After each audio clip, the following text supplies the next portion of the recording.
This person looks good on paper. I told my sixth graders last year. I coached a sixth grade AAU team, and obviously I'm an advanced mind of basketball. If you know anything about my basketball career, I wasn't just athletic and talented and skilled, although I was those things. Being 6'8", 270 and moving like a guard, a very fast guard at that is unique by unique standards. Physically, I'm a unicorn of an athlete. But there are a lot of unicorn athletes out there at that level. I won't say a lot. That'd probably be overstating it. There are a good number of unicorn athletes at the professional level, all across every professional sport. My game specifically was IQ. I knew the game, and I tell people all the time, and I'll say this here again for any athletes, young athletes who may be watching, the two greatest skills you can have in basketball, the two greatest skills you can have in any team sport, in many ways, any competitive sport where you have an opponent, any contact sport, let's say that. The two greatest skills are vision and anticipation.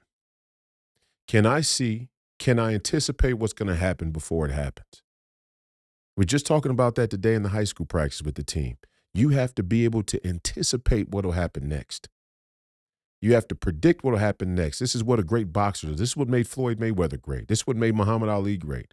But even Floyd Mayweather, he built himself a defense where, in the Philly shell, he understood where he was vulnerable or where his opponent would think he was vulnerable and where he had to defend and where he had to move, or maybe he had to shell up, or maybe he had to roll, or maybe he had to just take a punch sometimes. But he knew just just take enough off of that punch so it wasn't devastating. It didn't inflict a lot of damage. But it's anticipation. That was a skill that I had. That was a skill I have. It's why I'm able to understand things that are going to take place before they take place, because I can calculate. I was always a good chess player. Even as a young kid, I played chess with the adults. I was very, very good. You have to be able to compute things in the future. And my point in saying that is, again, to go back to I was a high IQ player. So when I coach the young men, I don't coach them based on you got to score a lot of points, or you got to be able to do certain dribble moves, or yes, you have to be able to do that, no doubt. But I'm more concerned with, do you understand the universal language of basketball as a team concept, as a team game? And that's how it was taught to me. And that's part of the reason I became good, because the lexicon, the language that I was taught, was universal, because it was given to me by coaches who had been at that level, who had been at that high collegiate level, who had been at that high school All-American camp skill instructor level, who had won multiple state high school championships, who had trained professional athletes, who had been at professional practices, who had met the Coach K's and the Bobby Knights and the Tom Izzos. And I was able to meet those people as a recruit coming up through high school. I was recruited by those people coming up through high school. So I was fortunate. And I'm saying, when I go back to coach the young people, I teach them the concept of basketball as a philosophy. And what I told them was, if you buy in, if you understand the concept, we will be able to compete with teams who are much more talented, who are much bigger, who are much faster, who are much stronger on paper. Because basketball is not a game that is easily won in a solo fashion. It's just not. And all through the summer, seldom did we lost some games. We won more than we lost, but seldom did we get blown out. And I'm talking about, at the seventh grade, this was sixth grade then. At the sixth grade level, kids' bodies are completely different from one another. I mean, you have some kids who haven't even hit puberty yet. You have some kids who are as tall as they're ever going to be. You have some kids who are just giants, even by adult standards. I mean, we played against a kid last year in Dallas, Texas, in a tournament, who was 6'6", and he was dunking the ball. He was in the sixth grade, or they said he was in the sixth grade. Maybe he was a little older in the sixth grade. Maybe he wasn't in the sixth grade, but he was in junior high, I would venture to guess.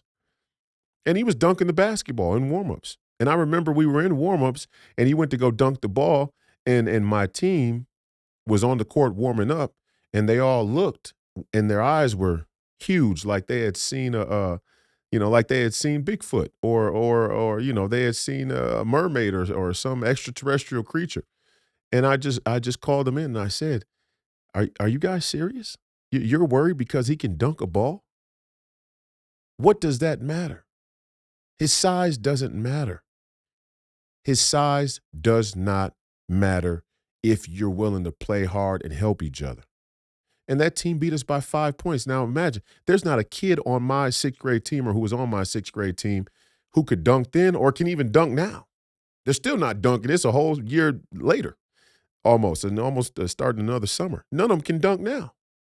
There's not a kid on my team that could even think about actually dunking a basketball, let alone dunking a basketball in a game.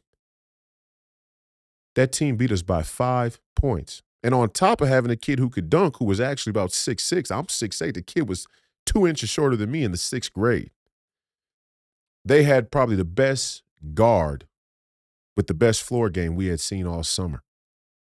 I mean, the kid was advanced. His movement was advanced. His anticipation was advanced. His ball handling and his confidence was advanced. And they beat us by 5 points. Why am I spending time telling you that? The whole point of the story is when you're an athlete, when you're a high-level athlete, you want the best competition. You don't let somebody tell you who can beat you on paper. That's why the game is played. That's why the races are run. I don't give a fuck what somebody thinks about how unbeatable Amy Klobuchar is. If she's unbeatable, then the referendum on the American people has been answered, and we need those answers. We don't need to run from those answers. We don't need to hide from those answers. We don't need to tap dance around those answers. We need those answers full scope. When you put a candidate who's as genuine, who's as honest, who's as straight shooting, who's as America first as I am versus a candidate like Amy Klobuchar who's as disingenuous, inauthentic, willing to lie, and tied in with the political elites who have been fucking you this whole time. When you get those two candidates next to each other and the American people choose or select for an Amy Klobuchar, we have a lot of the answers we need about why the country is exactly where it is. Wouldn't you say? Feel free to in the comments. You tell me. See, we all like to blame somebody else, and it's the same way in sports. Sports taught me so much in life.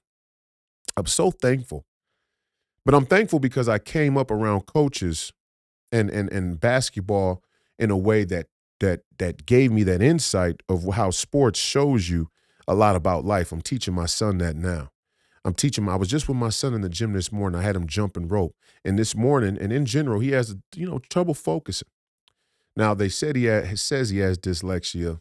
Okay, whether you do or not, nobody cares. Okay, and that's what I tell him. I tell all the kids the same thing. When push comes to shove, if you have a goal, if you have something you want to do in life, if you have somewhere you want to go, something that you see for yourself, nobody cares about your excuses. And that's the truth. Nobody cares. When push comes to shove, now people will say that they care. People like Amy Klobuchar, they'll tell you they care. But seldom will they sacrifice something to show you how much they care. Seldom will they sacrifice their own time, their own money, their own energy, their own convenience to show you that they care.